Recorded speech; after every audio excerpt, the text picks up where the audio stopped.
बहू के हाथ। घर की बहू शीना को इस बात का बड़ा घमंड था कि जिस काम में वो हाथ डालती थी वो काम अच्छा हो ही जाता है। शीना की हर बात में हाथ का इस्तेमाल जरूर होता था। एक दिन शीना का पति आकाश उससे कहता है, कल जो वो भिंडी बनाई थी ना तुमने, वाह वाह वाह वाह, मजे आ गए। मैंने अपने हाथों से बनाई थी। मेरे हाथों में वैसे भी जादू है, जिस चीज को छू लेती हूँ सोना बन जाती है। अब ये थोड़ा ज्यादा हो रहा है। मतलब अगर हर चीज को छू के सोना ही बना देती हो तुम, तो हमारे नाम के पीछे भी अंबानी ही लगा देते हम। चुप रहो, मुंह पे हाथ रख लो, कुछ भी बोलते रहते हो। शीना की सास बगिया से पूजा के लिए फूल चुन रही थी। सुंदर, अति सुंदर, कितने प्यारे गुलाब के फूल हैं। भगवान जी खुश हो जाएंगे। मैंने अपने हाथों से जो पौधा लगाया था, मेरे हाथों की कोई भी चीज बेकार नहीं जाती। हाँ बेटा, सही कह रही है। इसीलिए तो तुम्हारे पिताजी से मैंने अपने बेटे के लिए तुम्हारा हाथ मांगा था। और उन्होंने हाथों हाथ में मेरा हाथ आपकी बेटी के हाथ में दे भी दिया था। हाँ बेटा, वो तो है, पर मुझे ये बता, तू ये हर बात में हाथ क्यों बीच में लेकर आती है?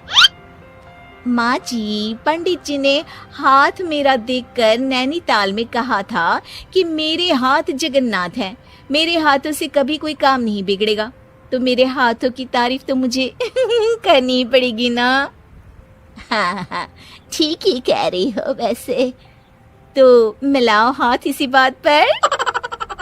शीना को न सिर्फ इस बात पे गर्व था कि उसके हाथ से सब अच्छा होता है, बल्कि घर के सारे काम भी वो पहले अपने हाथ से करती, फिर कोई दूसरा उन कामों को कर पाता। एक दिन शीना कपड़े धो रही थी।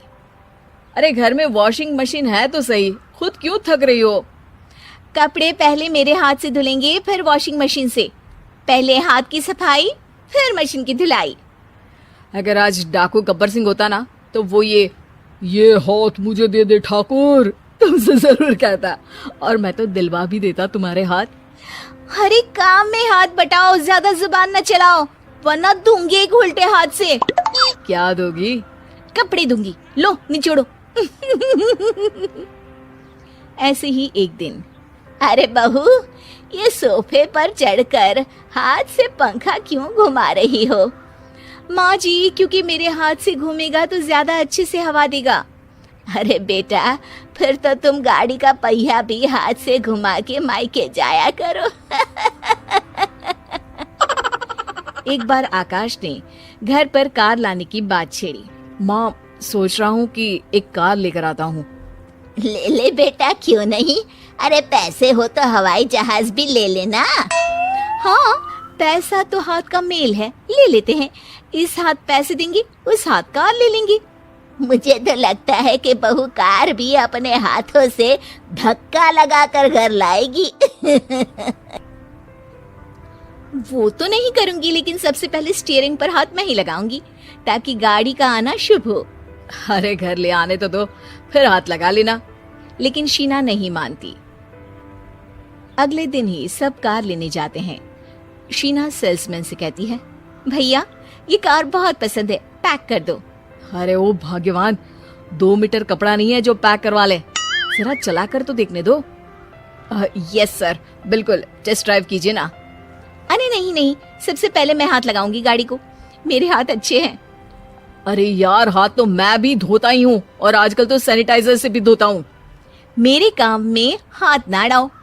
अरे टांग ना अड़ा होता है भाग्यवान, हाथ नहीं। शीना ड्राइविंग सीट पर बैठ जाती है और आकाश उसे गाड़ी के फंक्शन समझाता है। देखो शीना, ध्यान रखना, ये है स्टीयरिंग, इससे राइट लेफ्ट जाएंगे। ये है एक्सेलरेटर, इससे स्पीड कंट्रोल कर सकते हैं, और उसी के पास में है ब्रेक, जो तुम्हारी जुबान में शायद मिसिंग है। ठीक है, ज्यादा भी सिखाने की जरूरत नहीं है। मेरी माँ तो कहती है कि मैं अगर अपनी शुभ हाथ लगा दूं तो जग घूम जाए। तो ये स्टीयरिंग क्या चीज है? शीना गाड़ी स्टार्ट कर देती है और स्टीयरिंग को घुमाते हुए एक्सेलरेटर पर धीरे से पैर रखती है, और शोरूम के बाहर के एरिया में ही गाड़ी घूमने लगती है, जहाँ दूसरी गाड़ियाँ भी रखी हैं। देखा मेरे हाथों का कमाल। अब ब्रेक दबा दो, आगे गाड़ी है। शीना आगे गाड़ी देखकर घबरा जाती है और पाँव गलती से एक्सीलरेटर पर पड़ जाता है। कार आगे खड़ी एक बड़ी गाड़ी में घुस जाती है। दोनों कार से उतरते हैं। सेल्समैन भागते हुए आता है। अरे 7 लाख की गाड़ी खरीदने आए थे और 15 लाख की गाड़ी ठोक दी। Oh my God. आकाश की माँ, आकाश और शीना घबरा जाते हैं। इतना सारा पैसा कहाँ से आएगा? तभी वहाँ मैनेजर भी आ जाता है। पूरा माजरा समझता है। अरे टेंशन मत लीजिए, गाड़ियों का इंश्योरेंस था। आप जो कार लेने आए थे वही खरीद लीजिए। पर मैडम, जब तक आप सीख ना ले तब तक गाड़ी मत चलाइएगा। अभी तो आपने गाड़ी बस ठोकी है, जिसका बीमा भी था, लेकिन सड़क पे चलते हर इंसान का बीमा नहीं होता। अरे मेरे हाथों से चुक भी गया ना तो उसकी जिंदगी बन जाएगी, और अगर चला भी गया तो स्वर्ग ही पाएगा। मैनेजर साहब, मेरे हाथ में कोई दिक्कत नहीं है, वो तो बस पाँव गलत जगह पर चला गया था। शीना की बात सुनकर आकाश अपना सर पीटता है और उसकी सास अपने हाथ से खुद का मुंह छिपा लेती है और मैनेजर हाथ जोड़कर माफी मांग लेता है।